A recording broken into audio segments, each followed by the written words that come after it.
Здравствуйте, самые лучшие зрители! Меня зовут Полина. Я как-то шила такую красоту, а сейчас решила повторить. Тем более, что наконец-то нашла подходящие ткани. Плотные, мебельные, износостойкие. Из них нарежем длинные полоски шириной 11 сантиметров.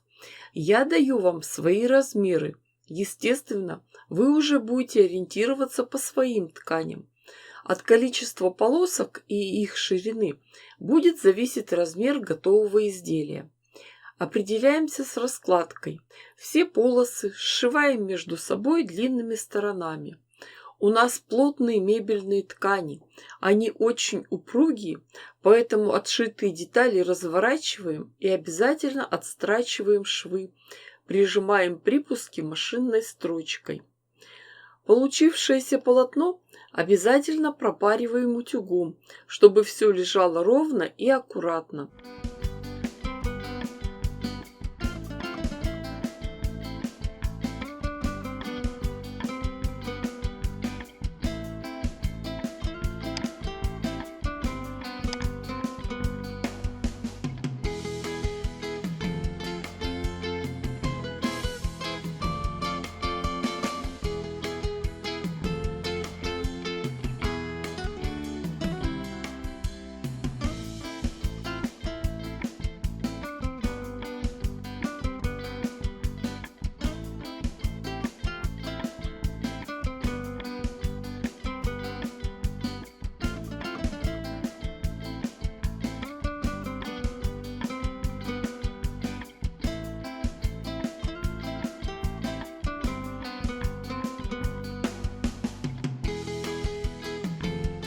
Для дальнейшей работы нам понадобится выкройка. Нужен угол 30 градусов. Самый простой способ его найти – взять школьный угольник. Выкройка понадобится большая и длинная.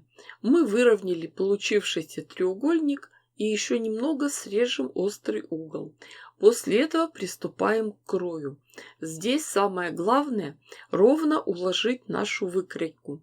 Наметим первую деталь, потом выкройку перевернем и обрисуем вторую деталь. Всего нам понадобится 6 таких заготовок. Вот почему нам нравится лоскутное шитье.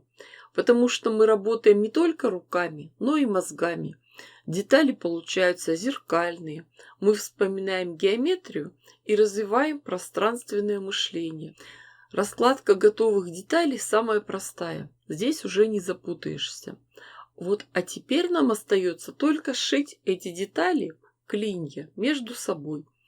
При работе за швейной машинкой следите за тем, чтобы совпадали начала цветных деталей.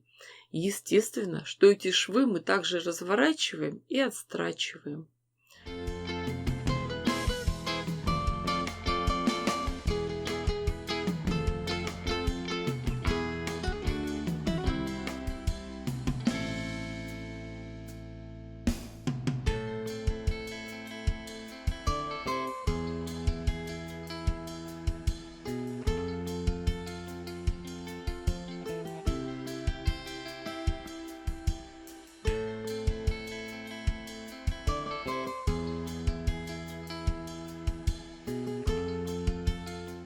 Мне хочется, чтобы получился плотный теплый коврик, поэтому готовим сэндвич.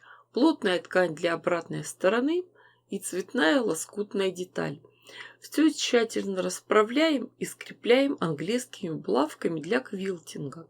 Обратите внимание, они изогнутой формы. Когда все слои закреплены, убираем лишнюю ткань, но оставляем небольшой запас. После этого приступаем к стежке. Сначала прошиваем по краям, а потом делаем стежку по швам по главным линиям.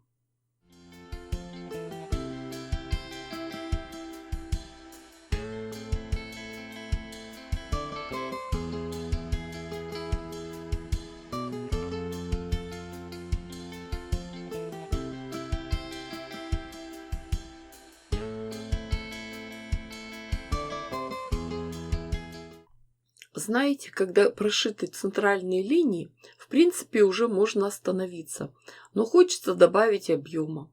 У нас нашелся холофайбер. Заполняем сначала самый дальний маленький ряд, а потом закроем этот ряд, прошьем на швейной машинке. Потом также наполним и все последующие ряды.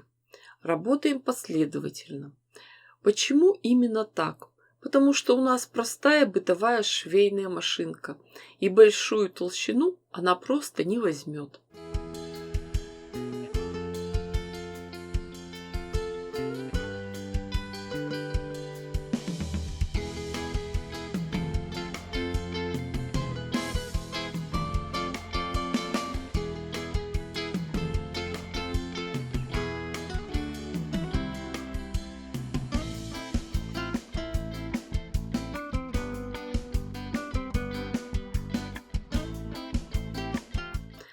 И остается только сделать окантовку.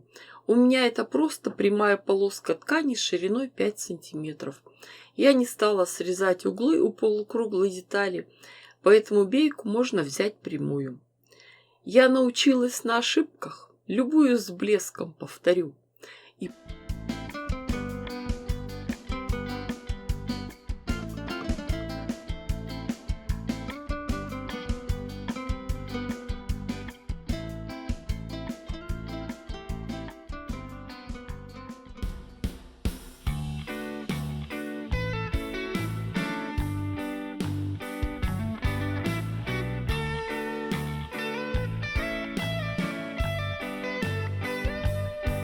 получается у нас очень интересный коврик полукруглой формы. Он довольно большой, в широкой части 60 сантиметров, а в длину 120 сантиметров. Он очень плотный, теплый и объемный. Его можно постелить около кровати, чтобы вставать на него по утрам босыми ногами, или пристроить его в любимое кресло. Думаю, что когда вы сошьете такую красоту, то сами придумайте, где он лучше всего послужит. Девочки, дорогие мои, вы же понимаете, что я дала вам идею.